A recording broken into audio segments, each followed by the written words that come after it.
પાલનપુરમાં છેલ્લા 2 દિવસથી ઝાડા ઉલટીના કેસો વધતા હાલમાં પાલનપુર સિવિલમાં 34 જેટલા લોકો સારવાર હેઠળ છે।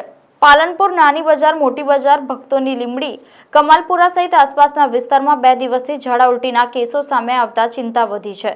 નાના બાળકો સહિત 34 જેટલા લોકોને પાલનપુર સિવિલમાં હાલ દાખલ કરવામાં આવ્યા છે, જેમાં તેમણે અત્યારે પ્રાથમિક સારવાર આપી તેમના રિપોર્ટ માટેની પ્રક્રિયા શરૂ કરવામાં આવી છે। સિવિલ હોસ્પિટલના સુપ્રિન્ટેન્ડન્ટ ડોક્ટર સુનિલ જોશીએ કહ્યું છે કે હાલમાં સિવિલમાં 34 જેટલા લોકો સારવાર હેઠળ છે। એક વ્યક્તિને મૃત હાલતમાં લવાયો હતો, જ્યારે એકનું સારવાર દરમિયાન મોત નીપજ્યું છે। મોટાભાગના દર્દીઓ નાની બજાર, મોટી બજાર, ભક્તોની લીમડી અને જનતાનગર વિસ્તારના છે, તેમજ આસપાસના ગામના લોકો પણ હાલમાં અહીંયા દાખલ છે। પાલનપુરના અલગ અલગ વિસ્તારના દર્દીઓ અને દર્દીના પરિવારજનોએ કહ્યું છે કે અમારા વિસ્તારમાં 2 દિવસથી પેટમાં દુખાવો અને ઝાડા ઉલટીના કેસો વધ્યા છે।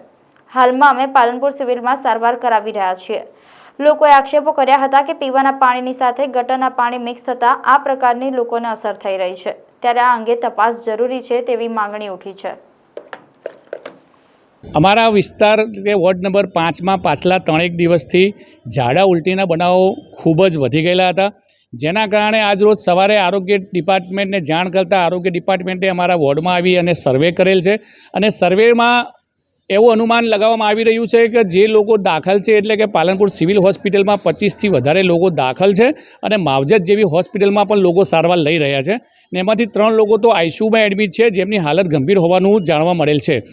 આરોગ્યએ જે સર્વે કરેલ છે એમાં એવું જાણવા મળેલ છે ઘણા ખરા લોકોને, એટલે કે નાના બાળકોથી લઈને મોટા લોકોને આની અસર જોવા મળી રહી છે અને લોકો નાના મોટા દવાખાને જઈ અને પોતાની દવાઓ લઈ રહ્યા છે। તો અમારી સરકારને વિનંતી છે ને કલેક્ટર સાહેબને મારી વિનંતી છે કે આ જે રોગચાળો વધારે ન વકરે અને લોકો આનો વધારે ભોગ ન બને તેના માટે તાત્કાલિક પગલાં લેવામાં આવે।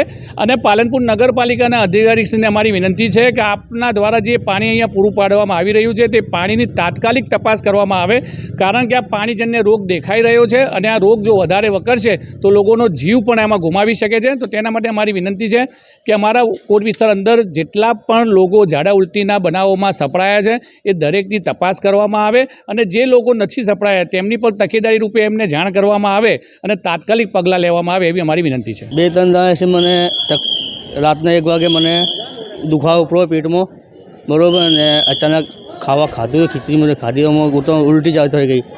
જાજુ રાતના દવાખાને લાવ્યા, અહીંયા રાતના 10 વાગે જે મને, બરાબર, દવાખાને લાવ્યા ને એડમિટ કરે મને।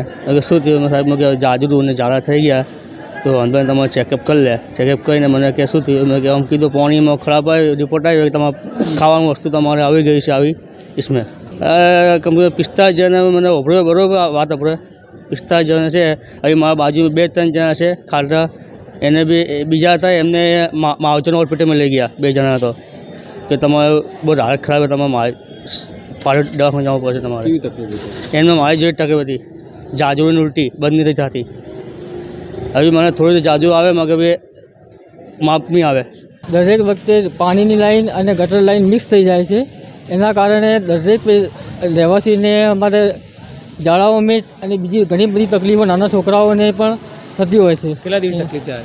આ અમારે લગભગ બનાવ ગુરુવારથી ચાલુ થયું છે, એમાં દરેક ઘરના અંદર એક પેશન્ટ થઈ ગયો છે હાલ, અને અંદર કેટલા હમણાં હજી હશે એ ખબર નથી અમને, પણ અમારા અહીંયા સિવિલમાં હાલ પૂરતા 10-12 પેશન્ટ અમારા મોહલ્લાના એક જ વિસ્તારના આવેલા છે।